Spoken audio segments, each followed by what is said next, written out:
Assalamualaikum warahmatullahi wabarakatuh.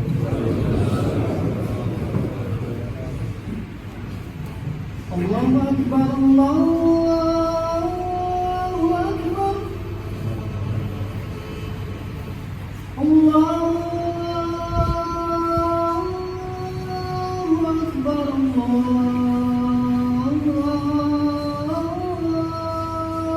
Allahu Akbar. Asyhadu an la ilaha illallah.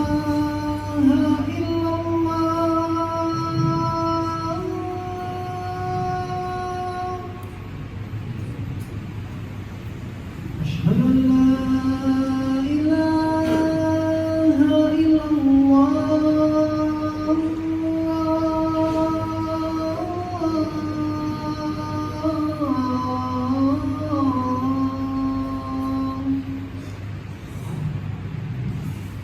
Asyhadu anna Muhammadar Rasulullah.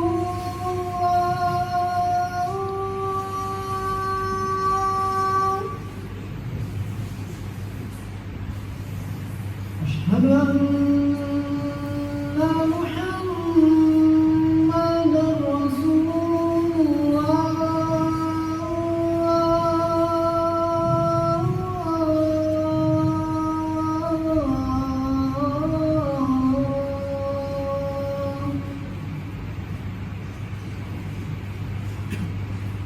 Hayya 'alas shalah.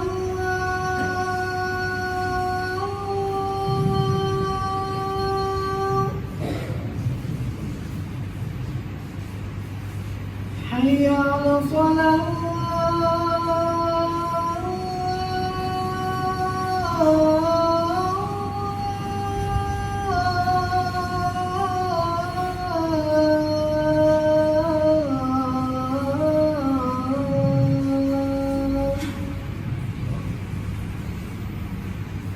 Hayya 'alal falah.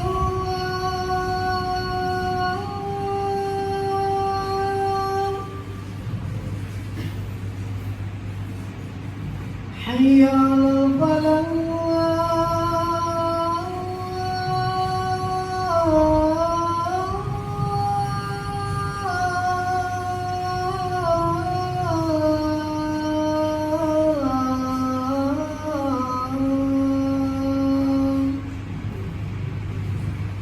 Allahu Akbar, Allahu Akbar.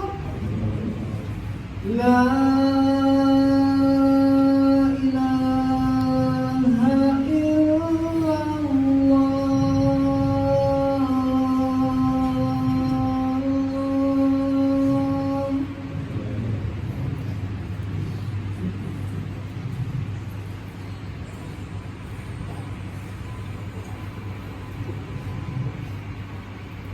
Innal hamdalillah nahmaduhu wa nasta'inuhu wa nastaghfiruh wa na'udzu billahi min shururi anfusina wa min sayyiati a'malina. Man yahdihillahu fala mudilla lahu wa man yudlil fala hadiya lahu. Asyhadu an la ilaha illallah wahdahu la syarika lahu wa asyhadu anna Muhammadan 'abduhu wa rasuluhu la nabiyya ba'dahu. Allahumma shalli wa sallim 'ala nabiyil karim wa 'ala alihi wa ashabihi wa man tabi'ahum bi ihsan ila yaumil qiyamah. يا أيها الذين آمنوا اتقوا الله حق تقاته ولا تموتن إلا وأنتم مسلمون. يا أيها الناس اتقوا ربكم الذي خلقكم من نفس واحدة وخلق منها زوجها وبث منهما رجالا كثيرا ونساء واتقوا الله الذي تساءلون به والأرحام إن الله كان عليكم رقيبا. يا أيها الذين آمنوا اتقوا الله وقولوا قولا سديدا يصلح لكم أعمالكم ويغفر لكم ذنوبكم ومن يطع الله ورسوله فقد فاز فوزا عظيما. Jamaah salat Jumat yang dimuliakan Allah Subhanahu wa taala. Kita menyadari dalam kehidupan kita kadang kita ada keinginan berbuat baik. Kadang juga kita punya keinginan berbuat buruk. Begitu juga kadang ketika kita sudah memiliki keinginan berbuat baik, ternyata perbuatan baik itu tidak bisa kita lakukan. Kadang juga kita sudah punya keinginan berbuat buruk, namun alhamdulillah dalam pertolongan Allah perbuatan buruk itu tidak jadi kita lakukan. Maka kita mengerti bahwa keinginan, kecintaan kita kepada kebaikan itu merupakan nikmat besar yang Allah berikan kepada kita. Allah Subhanahu wa Ta'ala memberikan sebuah tipologi orang-orang yang mengikuti kebenaran. Di dalam surah Al-Hujurat ayat ke-7 Allah mengatakan ulaika humur rasyidun. Mereka adalah orang-orang yang mengikuti petunjuk yang lurus. Siapa mereka? Allah mengatakan walakin Allah habbaba ilaikumul iman wa zayyanahu fi qulubikum wa karraha ilaikumul kufra wal fusuqa wal isyan. Akan tetapi Allah membuat orang itu cinta kepada keimanan dan menjadikan iman perhiasan di hatinya. Allah buat orang itu benci kepada kekafiran, kefasikan, kemungkaran. Mereka adalah orang-orang yang mengikuti petunjuk yang lurus. Maka kemudian sebagian ulama berdoa dengan kalimat Allahumma habib ilaih dan iman. Ya Allah, jadikan hati kami mencintai keimanan. Jadikan hati kami mencintai keimanan. Wa karrihi ilaina al-kufra wal fusuqa wal isyan. Dan buat kami benci kepada kekafiran, buat kami benci kepada kefasikan. Wa ja'alni minal rasyidin, dan jadikan aku orang-orang yang mengikuti petunjuk yang lurus. Jamaah Madi wa Allah, kadang-kadang keinginan kita untuk melakukan keburukan, tapi alhamdulillah siang ini Allah masih tumbuhkan keinginan di hati kita kepada iman sehingga kita datang untuk beribadah kepada Allah Subhanahu wa Ta'ala. Dan kita minta kepada Allah agar hati kita selalu mencintai keimanan. Namun kadang-kadang jamaah Madi wa Allah, kecintaan kita kepada keimanan, kecintaan kita kepada ketaatan tidak membuat kita bisa melakukan ketaatan tersebut. Allah mengatakan, Inna hadhi tadhkiratu al-insan atibahu sabila. Inna hadhi tadhkiratu faman syaa'a attakhadha ila rabbih sabila. Sesungguhnya Al-Quran ini adalah pelajaran. Barang siapa yang menginginkan kebaikan, dia akan mengambil jalan menuju Tuhan. Kemudian setelah itu Allah mengatakan wa ma tasyaa'una illa insyaallah, dan tidaklah kehendak kita untuk melakukan kebaikan, tidaklah keinginan kita untuk melakukan kebaikan kecuali dikehendaki Allah Subhanahu wa Ta'ala. Kenyataannya, berapa sering kita menginginkan kebaikan, namun ternyata kebaikan itu tidak terjadi. Kemudian juga berapa sering kemudian keinginan kita melakukan keburukan, ternyata keburukan itu Allah takdirkan terjadi pada kita. Maka di sini kita bisa mengetahui bahwa kita mampu berbuat baik, bahwa kita mampu terhindar dari kemaksiatan semata-mata karena pertolongan Allah Subhanahu wa Ta'ala, bukan karena semata-mata ilmu kita. Kalau kita mau jujur, ketika kita lalai dalam melakukan kebaikan, kemudian kita terjerumus dalam kemaksiatan, itu karena kita dikalahkan oleh syaitan, dan kita dikalahkan oleh hawa nafsu kita. Tapi Allah Subhanahu wa Ta'ala mengatakan di dalam surat Al-Imran 160, Allah mengatakan, "Iyansurukumullahu fala ghaliba lakum." Barang siapa jika seandainya Allah menolong kalian, maka tidak ada yang bisa mengalahkan kalian. Kalau Allah tolong kita, kita bisa sholat malam karena hantu nggak bisa melalui kita. Kalau Allah tolong kita, kita kemudian bisa melakukan kebaikan. Kenapa? Karena hawa nafsu tidak mendesakkan kita ke dalam perbuatan buruk. Kapan? Ketika Allah tolong kita. Wa iyyakhudhukum, tapi ketika Allah membiarkan kita, Allah nggak memberikan pertolongan buat kita. Faman dzalladzi yansurukum min ba'di, siapa yang bisa menolong? Jawab menurut. Apakah kita berpikir kita ibadah karena ilmu kita? Apakah kita berpikir kita bisa beribadah karena kita sehat?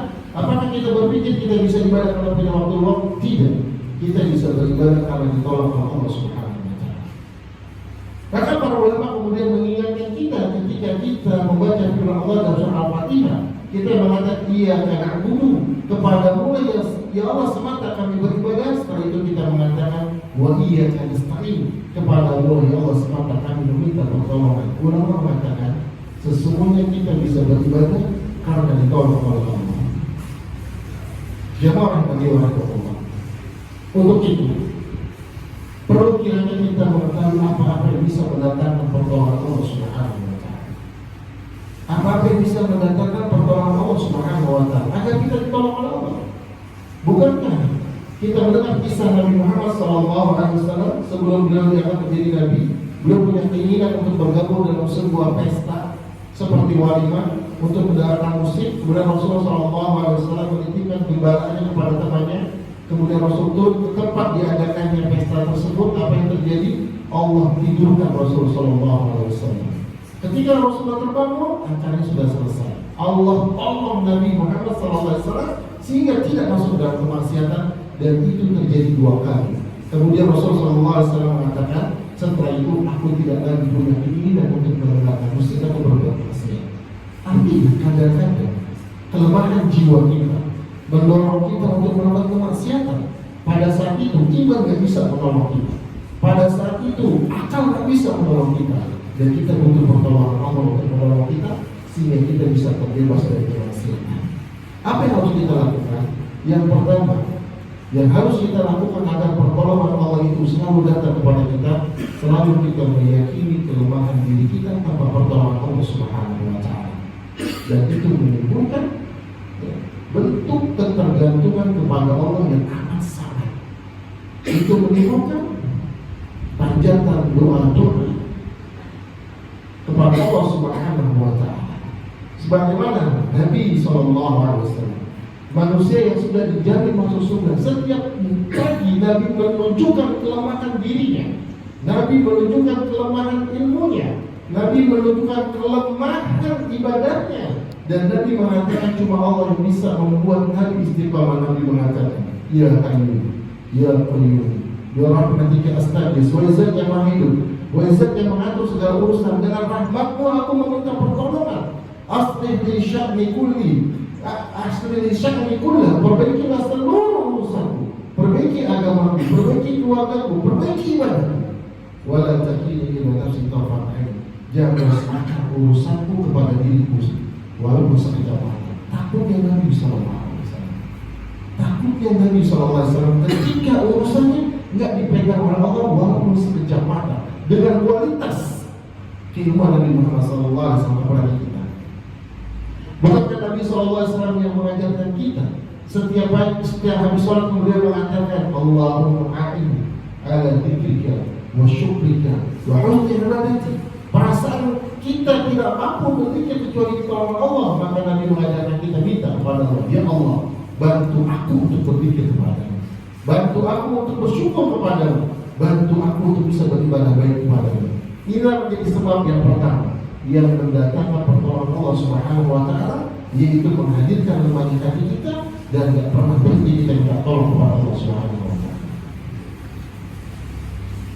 Syekhul Islam Ibnu Taimiyah mengatakan, ia karena butuh kepadamu ya Allah kami beribadah. Beliau mengatakan, barang siapa yang tidak beribadah kepada Allah, dia telah menyekutukan Allah dengan makhluk. Wa iyyaka nasta'in, kepadamu ya Allah semata kami minta tolong. Maka barang siapa yang tidak minta tolong kepada Allah, dia telah menyekutukan Allah dengan dirinya sendiri. Dia pikir dia hebat, dia pikir dia kuat. Ternyata sekelas Nabi SAW saja nggak berani urusannya diserahkan kepada dirinya, sehingga Nabi selalu minta tolong kepada Allah Subhanahu wa Ta'ala. Apalagi kita, jadi nggak pernah berhenti minta tolong kepada Allah. Yang kedua, yang bisa mendatangkan pertolongan Allah Subhanahu wa Ta'ala adalah banyak mengingat Allah Subhanahu wa Ta'ala. Allah mengatakan, fadhkuruni adhkurkum, ingatlah aku maka aku akan mengingatmu. Allah akan mengingat kita. Artinya apa? Allah akan peduli dengan kita. Kalau Allah tidak ingat, apakah Allah lupa? Enggak. Apakah Allah bersifat lupa? Tidak. Tapi bukankah di Quran Allah mengatakan, inna nasinahu, sesungguhnya kami melupakan kalian. Lupa di sini jamaah bukan berarti hilang ingatan. Lupa di sini adalah tidak peduli. Sebagaimana misalnya kita pernah disakiti oleh seseorang, kemudian setelah lama berlalu orang berkata kepada kita, masih ingat gak si bulan? Kita katakan, saya sudah melupakan. Maksudnya apa? Sudah tak peduli dengan dia. Maka kalau kita ingat Allah, Allah ingat kita. Kalau kita lupa Allah, Allah melupakan kita. Artinya Allah membiarkan kita. Jamaah yang dimuliakan Allah, ikat hidup kita dengan zikir. Nabi SAW telah memberikan contoh yang banyak terhadap zikir. Zikir pagi, zikir sore, dari bangun tidur sampai tidur lagi, zikir aktivitas di rumah, zikir di luar rumah, zikir aktivitas suami istri, zikir terhadap anak, semua diajarkan oleh Nabi SAW. Jangan sampai lepas aktivitas kita dengan zikir kepada Allah. Ingat Allah, maka Allah akan tolong kita. Yang ketiga yang bisa mendatangkan pertolongan Allah Subhanahu wa Ta'ala adalah memanfaatkan setiap kesempatan yang Allah berikan kepada kita beribadah kepada Allah dengan keikhlasan. Karena pertolongan Allah atau taufik itu Allah berikan. Pertolongan Allah atau taufik itu Allah berikan ketika Allah mencintai ibadah yang kita lakukan. Dan ini perkataan Syekh Fudail bin Iyad rahimahullah, salah seorang dari guru Imam Bukhari, beliau mengatakan taufik itu pertolongan Allah untuk kita bisa beribadah adalah ju'ila fi'lul abdi yuhibbullah wa yarda. Dijadikan yang pekerjaan seorang hamba dicintai oleh Allah. Misalnya ada seseorang yang sholat malam, sholat malamnya dicintai oleh Allah, maka Allah berikan dia pertolongan untuk bisa sholat duha. Sholat duhanya dicintai oleh Allah, maka Allah beri pertolongan untuk bisa jauh dari maksiat. Kemudian dia melakukan baca Quran dicintai oleh Allah, Allah berikan pertolongan dia untuk bisa sedekah terus. Akhirnya orang itu berada di dalam ketaatan dan jauh dari kemaksiatan. Kenapa? Karena setiap amal yang dilakukannya dicintai oleh Allah Subhanahu wa Ta'ala. Dan amal yang dicintai oleh Allah ketika amal itu ikhlas karena Allah dan itu sunnah Nabi sallallahu alaihi wasallam. Namun bagaimana dengan orang-orang yang kemudian tidak memanfaatkan nikmat ibadah yang Allah berikan kepadanya sehingga kemudian dia tidak ingat dengan keikhlasan ke dalam sebuah hadis Nabi sallallahu alaihi wasallam. Ketika Nabi mengatakan inna rajula la ya'malu bi amali ahli jannah hatta ma yakunu bainahu wa bainaha zira'. Ada orang yang melakukan amalan ahli surga sampai di dalam surga tinggal sampai dekat. Sebentar lagi itu masuk surga. Fasabiqu alaihi kitab, ternyata takdir Allah mendahului kematiannya. Sebelum dia mati, Allah takdirkan dia berbuat perbuatan ahli neraka yang membuat dia masuk neraka. Loh, orang ini mengamalkan ahli surga, orang ini sholat, orang ini puasa, orang ini baca Quran, orang ini jihad, orang ini dakwah, orang ini sholat malam. Kenapa Allah nggak jaga? Kenapa Allah biarkan kemudian di akhir kehidupannya Allah nggak jaga dia? Allah lepaskan dia, Allah nggak tolong dia. Akhirnya justru di akhir kehidupannya orang ini beramal amalan ahli neraka yang memasukkan dia ke dalam neraka. Allah nggak hadir kalau begitu. Benar jawaban. Ya. Dalam sebuah hadis yang lain, Nabi SAW mengatakan, Inna rajula la ya'malu fi ma ra'ahu nas. Ternyata orang itu beramal hanya dalam pandangan manusia. Kalau kita tidak berpertolongan Allah Subhanahu wa Ta'ala, sadar kita berhadapan dengan Allah yang bisa menolong kita, dan Allah itu pula yang maha mengetahui. Demi Allah, Allah tahu niat kita datang ke tempat ini. Allah tahu ibadah kita butuh apa. Maka barang siapa ibadahnya karena Allah, Allah akan bantu dia untuk ibadah setelahnya. Tapi barang siapa yang datang hanya untuk sesuatu selain Allah, Allah akan tolong dia. Allah akan biarkan dia. Apalagi orang-orang ini hanya mempresentasikan ibadahnya untuk manusia, maka yang tulis tadi Allah tidak tolong dia sampai kemudian Allah jadikan dia termasuk orang-orang yang mati dalam kondisi su'ul khatimah. Na'udzubillah min dzalik. Barakallahu li wa lakum bima fihi min ayati wa hikmah. Aqulu qawli hadza wa lakum wa lisa'iril muslimina wal muslimat fastaghfiruhu innahu huwal ghafurur rahim.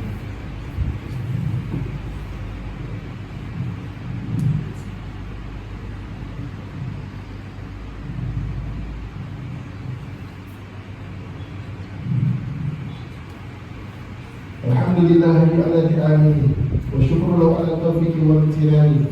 Asyhadu an la ilaha illallah wahdahu la syarika lahu wa asyhadu anna Muhammadan 'abduhu wa rasuluhu ala ila ridwani sallallahu alaihi wa ala alihi wa sahbihi wa ikhwan.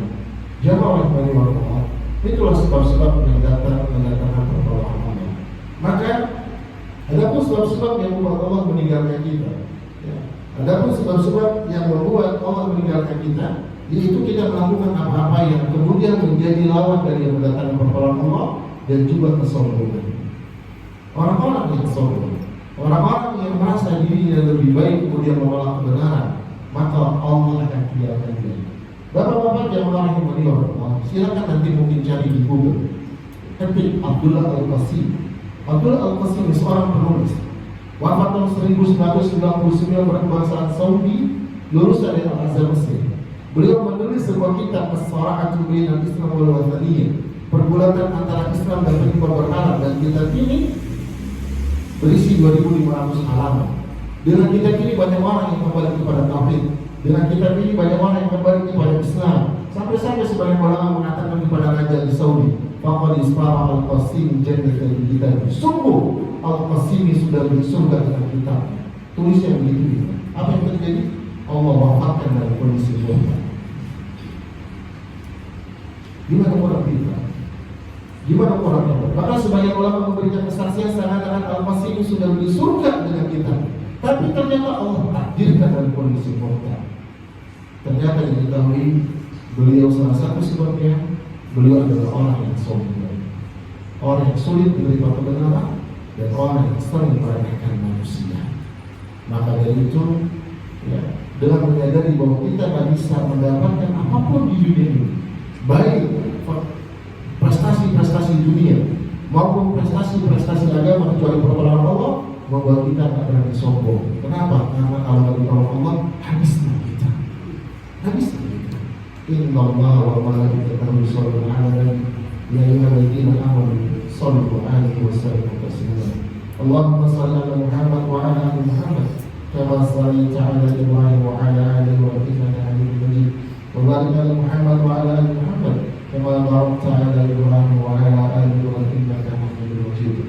Allahumma ighfir lil muslimina wal muslimat wal mu'minina wal mu'minat al-ahya'i minhum wal amwat ya rabbal alamin.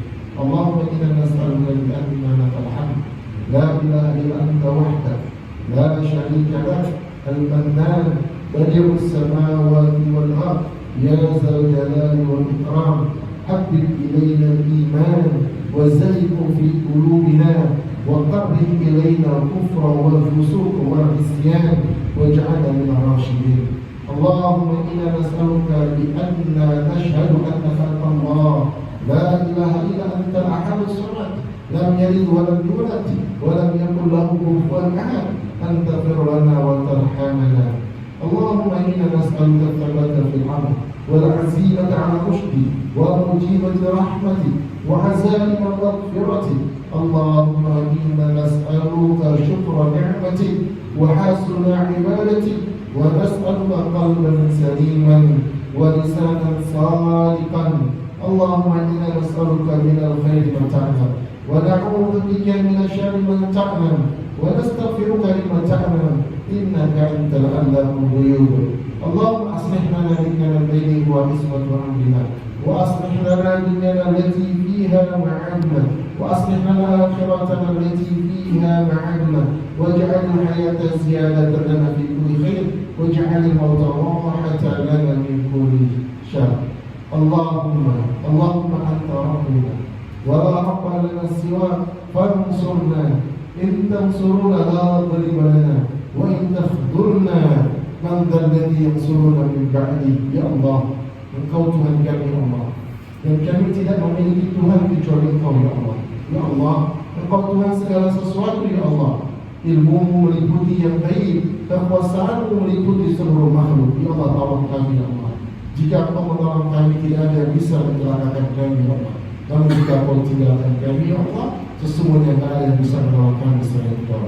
Allahumma taqabbal minna innaka antas samiul alim wa tub 'alaina innaka antat tawwabur rahim. Rabbana atina fid dunya hasanah wa fil akhirati hasanah wa qina adzabannar walhamdulillahi rabbil alamin.